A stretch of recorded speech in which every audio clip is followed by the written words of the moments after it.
ओम शांति। 26 अगस्त 2021 के ईश्वरीय महावाक्य। पहले एक नज़र मुरली के मुख्य पॉइंट्स पर। बाबा ने कहा, तुम हो रूहानी पांडव गवर्नमेंट।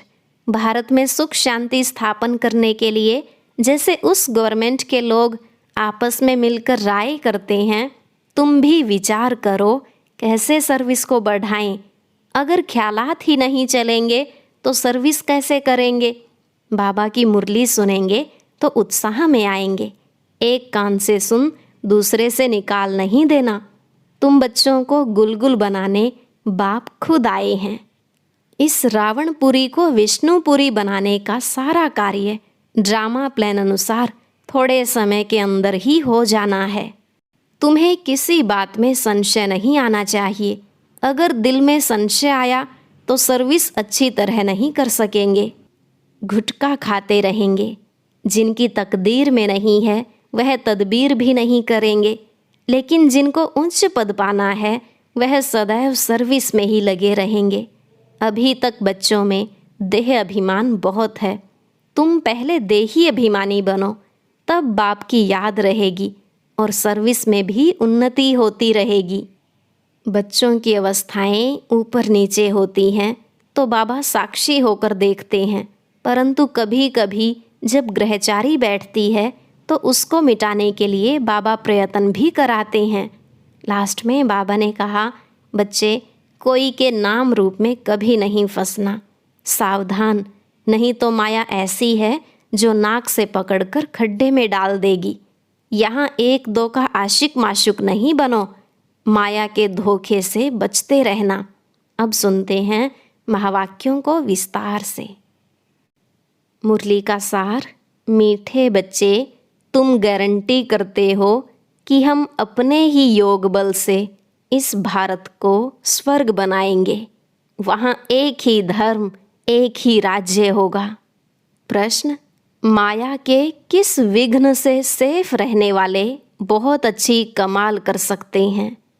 उत्तर, माया का सबसे बड़ा विघ्न है देह अभिमान में लाकर एक दो के नाम रूप में फंसाना। जो बच्चे इस विघ्न से सेफ रहते, माया के धोखे से बचे रहते, वे बहुत कमाल कर दिखाते हैं। उनकी बुद्धि में सर्विस के नए नए ख्यालात चलते रहते हैं। सर्विस में उन्नति तब होगी जब देही अभिमानी होंगे। ओम शांति। बाप आए हैं रूहानी बच्चों को श्रीमत देने। यह तो बच्चे जानते हैं कि थोड़े समय के अंदर ड्रामा प्लान अनुसार सारा कार्य होना है। हम रावणपुरी को विष्णुपुरी बनाते हैं। अब बाप भी गुप्त तो पढ़ाई भी गुप्त है। सेंटर्स तो बहुत हैं, छोटे बड़े गांव में सेंटर्स हैं और बच्चे भी बहुत हैं और भी दिन प्रतिदिन बढ़ते जाएंगे। लिटरेचर में भी लिखते हैं कि हम इस भारत भूमि को स्वर्ग बनाकर छोड़ेंगे। तुमको यह भारत भूमि बहुत प्यारी है क्योंकि तुम जानते हो कि यह भारत ही स्वर्ग था। उनको 5000 वर्ष हुए। भारत बहुत शानदार था। तुम ब्रह्मा मुख वंशावली बच्चों को ही यह नॉलेज है। इस भारत को श्रीमत पर स्वर्ग बनाना पड़े, सबको रास्ता बताना है और कोई खिटखिट की यहाँ बात नहीं है। आपस में बैठ राय करनी चाहिए कि इन चित्रों द्वारा ऐसी क्या एडवर्टाइज करें जो अखबार में भी यह चित्र डालें। आपस में इस पर सेमिनार करना चाहिए। जैसे उस गवर्नमेंट के लोग आपस में मिलते हैं, राय करते हैं, तो भारत को हम कैसे सुधारें। यह जो इतने मतभेद हो गए हैं उनको आपस में मिलकर ठीक करें और भारत में सुख शांति कैसे स्थापन हो। ऐसे तुम भी रूहानी पांडव गवर्नमेंट हो। यह बड़ी ईश्वरीय गवर्नमेंट है। पतित पावन बाप ही पतित बच्चों को पावन बनाकर पावन दुनिया का मालिक बनाते हैं। यह राज तुम बच्चे जानते हो। मुख्य है ही भारत का आदि सनातन देवी देवता धर्म। यह है रुद्र ज्ञान यज्ञ। रुद्र कहा जाता है शिव बाबा को। अब तुमको बाप ने आकर जगाया है, तुमको फिर औरों को जगाना है। ड्रामा प्लान अनुसार तुम जगाते रहते हो। अब तक जिसने जैसा जैसा पुरुषार्थ किया है उतना ही कल्प पहले भी किया था। तुम्हारी रूहानी युद्ध है।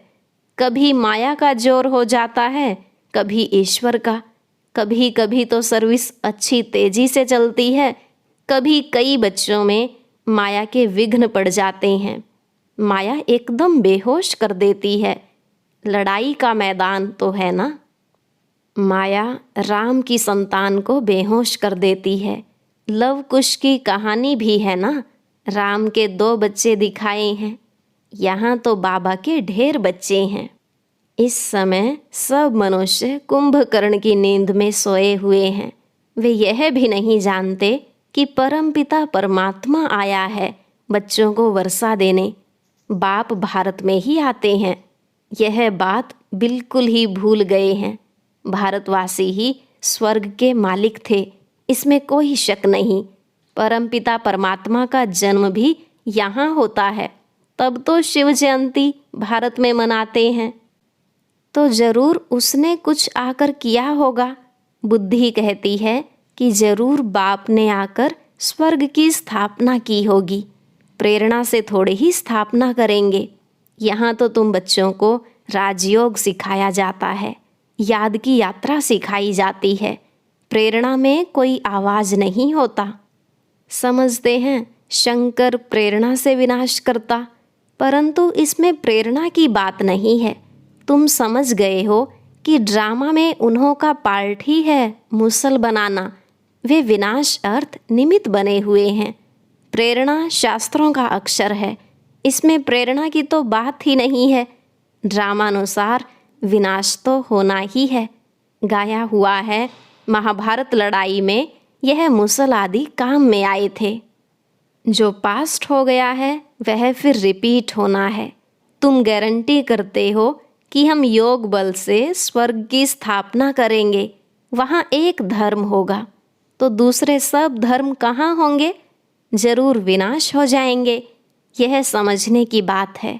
गाया हुआ है ब्रह्मा द्वारा स्थापना, विष्णु द्वारा पालना तो ठीक है, लेकिन शंकर को तो शिव के साथ मिला दिया है। यह रॉन्ग है। शिव शंकर कह देते हैं, क्योंकि शंकर तो कोई काम नहीं करते, तो शिव से मिला दिया है। परंतु शिव बाबा कहते हैं मुझे तो बहुत काम करना पड़ता है, सबको पावन बनाना पड़ता है। मैं इस ब्रह्मा तन में प्रवेश कर इस साकार द्वारा स्थापना का कार्य कराता हूँ। शंकर का तो कोई पार्ट है नहीं। शिव की पूजा होती है। शिव ही कल्याणकारी झोली भरने वाला है। शिव परमात्माए नमः कहते हैं ना। यह ब्रह्मा भी प्रजापिता ठहरा। ब्रह्मा सो विष्णु, विष्णु सो ब्रह्मा। यह तो बड़ी गुह्य बातें हैं। यह सिर्फ तुम बच्चे ही जानते हो। सेंसिबल बच्चों की बुद्धि में ज्ञान झट समझ में आ जाता है। मनुष्यों को कुछ भी समझ नहीं है कि पतित पावन बाप कब आएंगे। अब तो कलयुग का अंत है। अगर कहते कि कलयुग के अंत में 40,000 वर्ष पड़े हैं, तो अभी कितना और पतित बनेंगे, कितना दुख सहन करेंगे। कलयुग में सुख तो होगा नहीं। कुछ भी न जानने के कारण बेचारे घोर अंधियारे में पड़े हैं। तुम बच्चों को आपस में मिलकर राय करनी चाहिए कि कैसे सर्विस को बढ़ाएं। बाप प्लान तो बताते रहते हैं, फिर बच्चों को आपस में मिलना है, चित्रों पर अच्छी रीति समझाना है। यह भी ड्रामा अनुसार चित्र बनते जा रहे हैं। बच्चे जानते हैं कि जो जो समय पास होता जाता है हूबहू ड्रामा चलता रहता है। बच्चों की अवस्थाएं तो कब ऊपर कब नीचे यह चलता रहेगा। बाबा भी साक्षी होकर देखता है।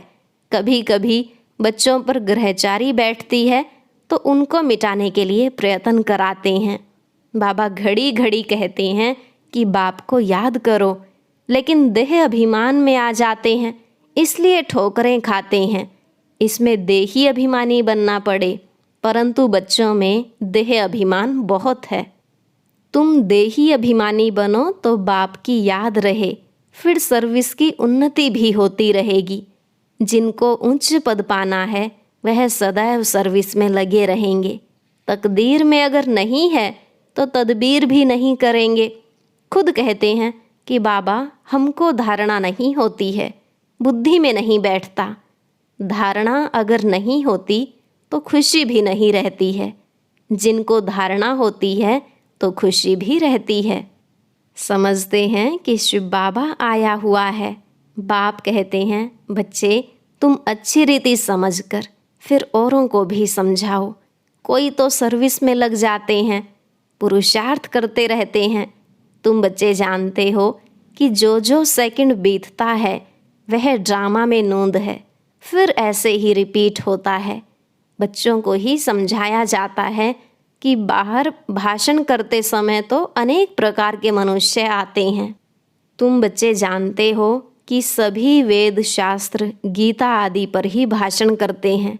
उनको यह पता थोड़ी ही है कि यहाँ ईश्वर अपना और इस रचना के आदि मध्य अंत का रहस्य समझाते हैं। चित्रों में कितना अच्छी तरह दिखाया है कि परमात्मा कौन है। यह बातें प्रोजेक्टर पर तो समझा नहीं सकते। प्रदर्शनी में चित्र भी सामने खड़े हैं और फिर तुम समझाकर पूछ भी सकते हो कि अब बताओ कि गीता का भगवान कौन है, ज्ञान का सागर कौन है, पवित्रता सुख शांति का सागर लिबरेटर गाइड कौन है। कृष्ण के लिए तो कह नहीं सकेंगे, परमात्मा की महिमा अलग है। पहले लिखाना भी चाहिए, प्रोब लेना चाहिए, सबसे सही भी लेनी है। जब बाबा मुरली सुना रहे थे तो हॉल में चिड़िया लड़ रही थी।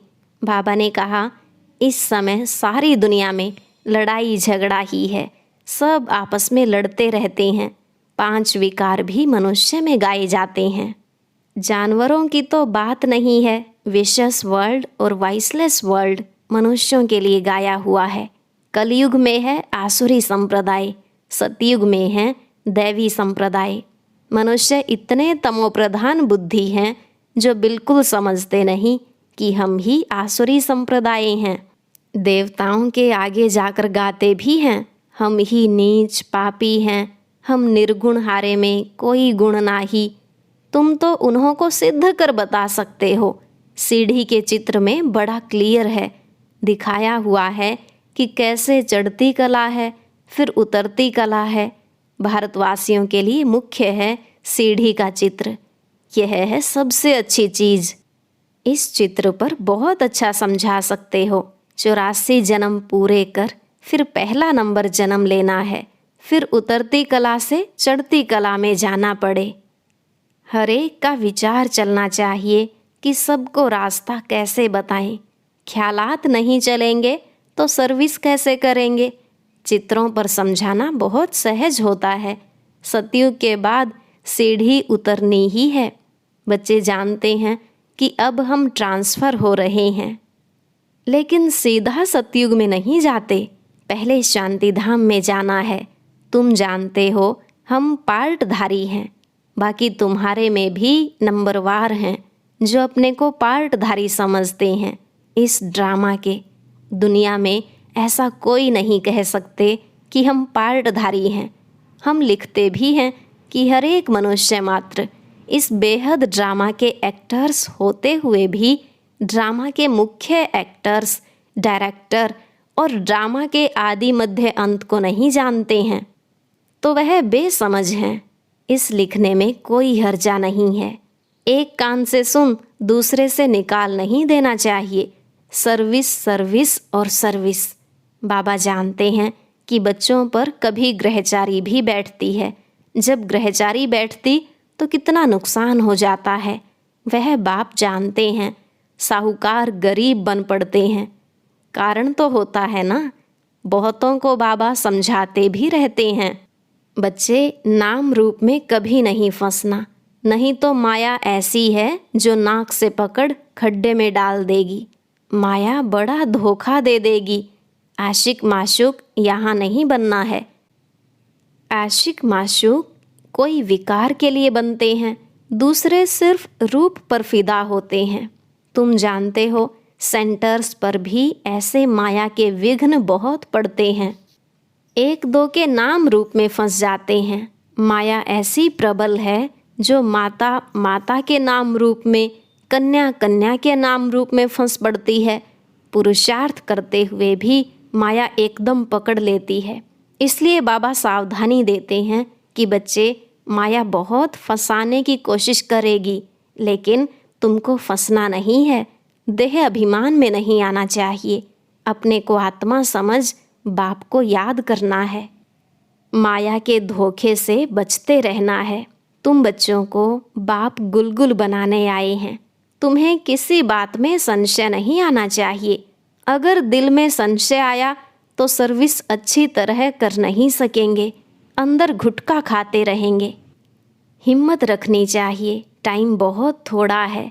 बाबा की मुरली सुनेंगे तो उत्साह में आएंगे।